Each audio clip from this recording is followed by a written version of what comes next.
Welcome to I dream. నేను మీ Surekha. CA చదవాలి అని చాలామంది విద్యార్థులు అనుకుంటారు. అయితే సిఏ చదవాలి అనుకునే వాళ్ళు ఇంటర్మీడియట్లో ఏ స్ట్రీమ్ సెలెక్ట్ చేసుకోవాలి, ఇంటర్ తర్వాత గ్రాడ్యుయేషన్ అప్పుడు ఏ స్ట్రీమ్ సెలెక్ట్ చేసుకుంటే బాగుంటుంది, అసలు సిఏ ఎడ్యుకేషన్ ఫార్మాలిటీస్ ఎలా ఉంటాయి, ఇవన్నీ క్లియర్గా ఇవాళ తెలుసుకుందాం. ఈరోజు మనతో పాటు ఉన్నారు ఆడిటర్ బోస్ కంచర్ల గారు. వారితో మాట్లాడదాం. నమస్కారం సార్. సార్, జనరల్గా సిఏ చదవాలి అని చెప్పి చాలామంది విద్యార్థులు అనుకుంటారు సార్. అయితే ఇంటర్మీడియట్లో ఏ స్ట్రీమ్ తీసుకోవాలి, ఇంటర్మీడియట్ తరువాత వీళ్ళకి సిపిటి అని ఐపీసీసీ అని ఇలా ఉంటుంది కదా సార్, గ్రాడ్యుయేషన్ చేస్తే బాగుంటుంది అంటారా, లేకపోతే ఇంటర్మీడియట్ తర్వాత వెంటనే సిఏ కోర్స్ అనేది జాయిన్ అవ్వచ్చా? డీటెయిల్గా చెప్తారా సార్? ఎవరు దాకేందుకు మీ ఎదురుగా ఉన్న అదే ఎగ్జాంపుల్ తీసుకున్నాను. నేను ఇంటర్మీడియట్లో ఎంపీసీ చదివాను.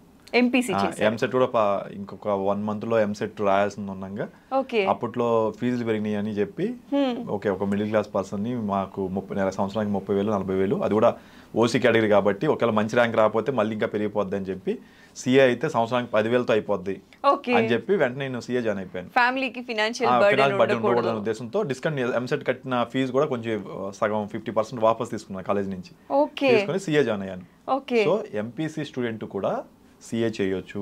సో సిఏ చేయాలి అంటే సిఈసినో ఇట్లాంటివి చేయాల్సిన అవసరం లేదు. కాకపోతే ఏంటంటే ప్రపంచంలో నాకు ఈ ఎక్స్పీరియన్స్ ద్వారా నేను తెలుసుకుంది ఏంటంటే, స్ట్రాంగ్ ఫౌండేషన్స్ ఉంటే మనం ఎక్కడైనా ఎలా అయినా బతకొచ్చండి. స్ట్రాంగ్ ఫౌండేషన్ ఏంటంటే బేసిక్ స్ట్రాంగ్ ఉండాలి. అంటే ఒక స్ట్రీమ్లో బేసిక్స్ ఏముంటాయి. మనం ఈవెన్ మీరు క్రికెట్ గేమ్ వినండి, కెప్టెన్ అయినా కోచ్ అయినా, if you are sticking to your basics, everything will come. You are sticking to your basics. And even in engineering also, if you know basics, మీరు స్ట్రాంగ్గా ఉంటే you can be better అని. అయితే ఇక్కడ 2 రకాల view points ఉన్నాయి. ఒకటి, మీరు సిఈసి లాంటి తీసుకుంటే కామర్స్ బ్యాక్గ్రౌండ్లో యూ హ్యావ్ డెబిట్ క్రెడిట్, కానీ అక్కడ మెథడాలజీ ఆఫ్ టీచింగ్ ఎలా ఉంటుంది అంటే మన దగ్గర చాలా అగ్రెసివ్ మెథడాలజీ ఉండదు. వెరస్ ఎంపీసీ తీసుకుంటే చాలా స్మార్ట్ లాగా అనిపిస్తారు. నాట్ బికాస్ ఆఫ్ వాళ్ళు స్మార్ట్ అని కాదు, స్ట్రీమ్ ఆ ఎడ్యుకేషన్ మెథడాలజీ ఎంపీసీలో సో మెనీ ప్రాబ్లమ్ సాల్వింగ్ ఉంటాయి. Accounts is also most like numbers game only. So MPC తీసుకున్నప్పుడు ఏమంటే మీ మైండ్ ఫాస్ట్ గా పనిచేయాలి. నీకుండే క్వశ్చన్స్, నీకుండే MP science questions, maths questions, maths లో టఫ్ క్వశ్చన్స్, స్టాటిస్టిక్స్, ఇవన్నీ ఉండడం వల్ల యూ స్టార్ట్ థింకింగ్ బెటర్. అప్పుడు మీకు అక్కడికి వెళ్ళాక ఉంటుంది, కానీ బేసిక్స్ పడవు మీకు. సిఈసి లాగా బేసిక్స్ పడవు. That is the only difference. But నేను కూడా ఎంపీసీ అయ్యాను. నాకు సిఈసి చదివిన వాళ్ళ కంటే కూడా ఎంపీసీలో ఫస్ట్ అటెంప్ట్ లోనే సిఏ కంప్లీట్ చేశాను. సో 2 అడ్వాంటేజ్ ఉన్నాయి. ఇది బికాస్ ఆఫ్ దట్ అడ్వాంటేజ్ అని అంటాను నేను. సో ఏది తీసుకున్నా okay, but my suggestion is go for MEC, which is combination of both CEC and MPC. You go for MEC. But problem ఏంటంటే, if you are taking MPC, you have an option to either you can go to engineering or you can go to CA. But if you have taken MEC or CEC, you are only going for only commerce sector. Particular commerce sector ki మీకు option పోతుంది కదా. అంటే ఒక కుర్రవాడికి ఇప్పుడు నా age, నేను CA correct అని నాకు ఎలా తెలుస్తుంది? నా పర్పస్ ఆఫ్ లైఫ్, లేకపోతే నేను ఇది చేయాలనే పర్పస్ నాకు ఎప్పుడు తెలుస్తుంది? జీవితంలో దెబ్బలు తిన్నాకో, లేకపోతే ఒకసారి డొక్క మొక్కలు తిన్నాకో ఎక్కడో అర్థమైంది, అరే నేను దీంట్లో సూట్ అవుతానని. ఒక కుర్రోడికి ఇంటర్మీడియట్ ఎలా తెలుస్తుంది? మీ కుర్రోడికి ఎంఈసీ సూటా ఎంపీసీ సూటా అనేది తల్లిదండ్రులు డిసైడ్ చేయలేరు. సో ద థింగ్ ఏంటంటే, చిన్నప్పటి నుంచి ఒక మెంటారింగ్ కాన్సెప్ట్ ఉంటే ఓకే, ఫ్యూచరిస్టిక్ ఆలోచించు, నెక్స్ట్ 10 ఏళ్ళ తర్వాత ఏం రాబోతుంది, సిఏ బెటరా కాదా, లేకపోతే రేపొద్దు నేను ఎంపీసీలో ఉంటే నాకు 2 ఏళ్ళ తర్వాత ఆప్షన్స్ చూడగలను నేను. ఎందుకంటే ఈ రోజు every day is changing. Artificial intelligence వచ్చాక, బిజినెస్ ఇంటెలిజెన్స్ వచ్చాక, బిఐ పవర్స్ బిజినెస్ టూల్స్ వచ్చాక, చాట్ జీపీటీ లాంటివి వచ్చాక, యూ డోంట్ నీడ్ కోడింగ్.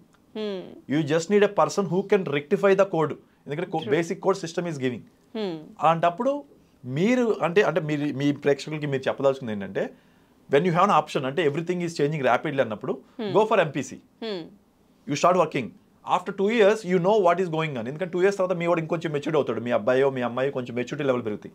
తనకి ఇంట్రెస్ట్ లెవెల్స్ డిఫరెన్స్ ఉండొచ్చు, తనకి క్రియేటివ్ లెవెల్స్ బెటర్ ఉందంటూ, సైంటిఫిక్ అన్నప్పుడు యూ హ్యావ్ అన్ ఆప్షన్. అప్పుడు నీకు 2 ఆప్షన్స్ ఉన్నప్పుడు, కానీ ఇది మీ అబ్బాయి గురించి తెలియకపోతే. కానీ కొంతమంది ఇప్పుడు నేనున్నానండి, రేపొద్దున నాకు పిల్లలు పుట్టాక వాళ్ళకి నేను లేదు, ఐ నో మార్కెట్ గురించి నాకు తెలుసు కాబట్టి, if I have very clear, and నా కొడుకు కూడా చిన్నప్పటి నుంచి నాతో పాటు ఆఫీసులో తిరుగుతా కొంచెం అలవాటు పడ్డాడు అనుకోండి నా సిఏ ఆఫీస్లో, okay let him go for CA. You have a clarity, అలవాటు పడిపోతారు వాళ్ళకి, అదే మైండ్ లో ఒక క్లారిటీ ఉంటుంది. And you have a legacy. If you don't have legacy, అంటే మీ ఇంట్లో మీరు ఇప్పుడు మా నాన్న పల్లెటూరు వ్యవసాయం, మాకు లెగసీ లేదు, సిఏ లెగసీ లేదు, వ్యవసాయం లెగసీ ఉంది. మీకు గట్టిగా అనిపించింది చేశారు అంతే. ఒకటి ఇంజనీరింగ్ వెళ్ళాలనుకున్నాను కూడా ఓకే నాకు తక్కువ ఖర్చులు అవుతాయి ఆలోచించాను, తెలియకుండా వచ్చాను, but somehow it work for me అట్లా.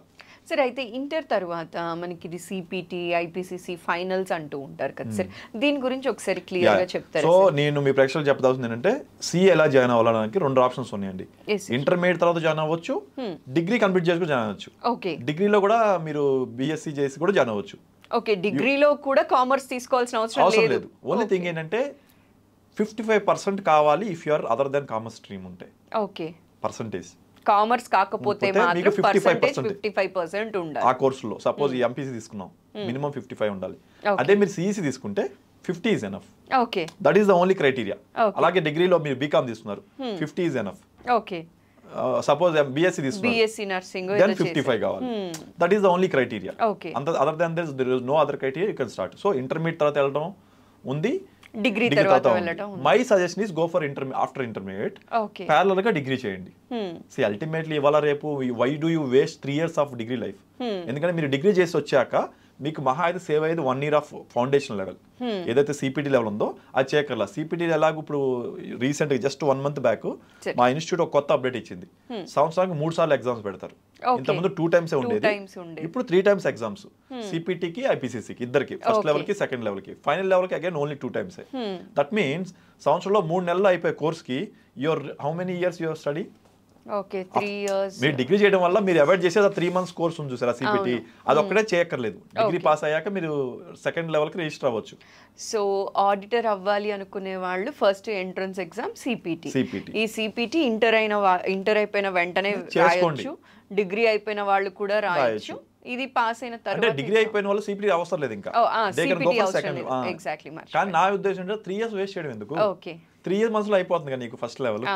లేదా ఒకవేళ ఫస్ట్ అటెంప్ట్ లో కాకపోయినా నెక్స్ట్ అటెంప్ట్ లో అయినా 3+3 6 months లో అయిపోతుంది. సో ఇంటర్ అయిపోయిన వాళ్ళు సిపిటి రాయొచ్చు, డిగ్రీ అయిపోయి అప్పుడు కనుక నేను ఆడిటర్ అవ్వాలి అనుకునే వాళ్ళు ఐపీసీసీకి వెళ్ళిపోవచ్చు. డైరెక్ట్ రిజిస్టర్ అయిపోయి ఐపీసీసీ పాస్ అయ్యాక then you need to go for a final whatever 2 years ఉంటుంది. ఎంట్రన్స్ ఎగ్జామ్ రాసిన తర్వాత ఐపీసీసీకి ఎన్ని మంత్స్ గ్యాప్ అనేది ఉంటుంది సార్ ఇంటర్ రాయాలి అంటే? రిజల్ట్ వచ్చాక నెక్స్ట్ ఎగ్జామ్ కి మీకు, అంటే మీరు పాస్ అయ్యారన్న దగ్గర నుంచి రిజిస్టర్ చేసిన దగ్గర నుంచి 10 months గ్యాప్ అనేది ఉంటుంది. ఇప్పుడు 3 times పెడుతున్నారు కాబట్టి 6 months గ్యాప్ తీసుకుంటున్నారు. So 6 months gap is more than enough. అంటే రిజిస్టర్ అయిన దగ్గర నుంచి మినిమం 6 months ఉండాలి. సపోజ్ మీరు మేలో ఎగ్జామ్స్ ఉన్నాయి, but if you're registering in February you cannot write in May, it will go to November.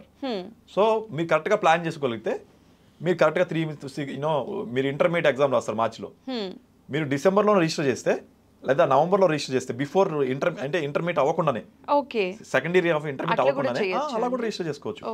మీరు నవంబర్లో రిజిస్టర్ చేసుకుంటే you have a 6 months gap. వాళ్ళకి కావాల్సిన ఎగ్జామ్ ముందు మీరు పాస్ అయినట్టు సర్టిఫికేట్ కావాలి. ఎగ్జామ్ ఇన్ మే, మార్చ్లో మనకి ఎగ్జామ్స్, మే కల్లా మనకి రిజల్ట్ వచ్చేసింది ఇంటర్మీడియట్. ఎగ్జామ్ అప్లికేషన్ మనం అప్లై చేస్తున్నప్పుడు పాస్ సర్టిఫికేట్ ఇచ్చేస్తే you're eligible for exam. Okay. So overall ga auditor అవ్వాలి అంటే ఎన్ని ఇయర్స్ పడుతుంది సార్ కంప్లీట్ అయ్యి ఫైనల్స్ వరకు వెళ్ళి సర్టిఫికేషన్ రావాలి? 5 years to 6 years బ్యాక్ వరకు it used to be 4.5 years is perfect. 4.5 years to 5 years between e registration gap valla. Okay. Recently new course has been introduced. Sir. In this it's only 3.5 years lo complete chesukochu. 3.5 years lo auditor అయిపోవచ్చు. Inter తర్వాత 3.5 సంవత్సరం కష్టపడితే చాలు. Less than number of years of BTech. కొత్తగా వచ్చిన course. అది ఎట్లా అంటే మీకు చెప్తాను. ఇప్పుడు మీకు ఏం చెప్పాను, 3 months of CPT అని చెప్పాను. Let's say 6 months వేసుకుందాం. 6 months CPT. దాని 10 months gap for second level of exam. Intermediate IPCC. Which is 1 year. So ఎంత అయింది ఇప్పటికి? 1.5 year. తర్వాత 2 years ఆర్టికల్స్ చేయాలి, మళ్ళీ చార్టెడ్ అకౌంటెంట్ ప్రాక్టీసింగ్ చార్టెడ్ దగ్గర రిజిస్టర్ అయ్యి చేయాలి. అది 2 years. 3.5. 2 years ఆర్టికల్స్ తర్వాత మీరు ఫైనల్ ఎగ్జామ్ రాసేసుకుంటారు. ఒకవేళ అటు ఒక 3 months అటు ఇటు అయినా కూడా మహా అయితే ఇంకో 4 years maximum. 4 years maximum. So auditor అవ్వాలి అంటే సంవత్సరాలు అయిపోతుంది అని చెప్పి భయపడే వాళ్ళందరికీ ఇది ఒక ఆన్సర్ అన్నమాట. 3.5 year హార్డ్ వర్క్ చేస్తే ఇంటర్మీడియట్ తర్వాత మీరు కూడా ఒక మంచి ఆడిటర్ అవ్వచ్చు. సో సిఏ ఎవరైతే పర్స్యూ చేయాలి అనుకుంటున్నారో వాళ్ళందరికీ కూడా ఈ వీడియో చూడంగానే అర్థమైపోతుంది ఇంటర్లో ఏ స్ట్రీమ్ తీసుకున్న వాళ్ళు సిఏకి ఎలిజిబుల్ అవుతారు, అండ్ డిగ్రీ అయిపోయిన వాళ్ళు ఎలా సిఏకి అప్రోచ్ అవ్వచ్చు అనే విషయాలు చాలా క్లియర్గా చెప్పారు సార్. Thanks a lot. నమస్కారం అండి.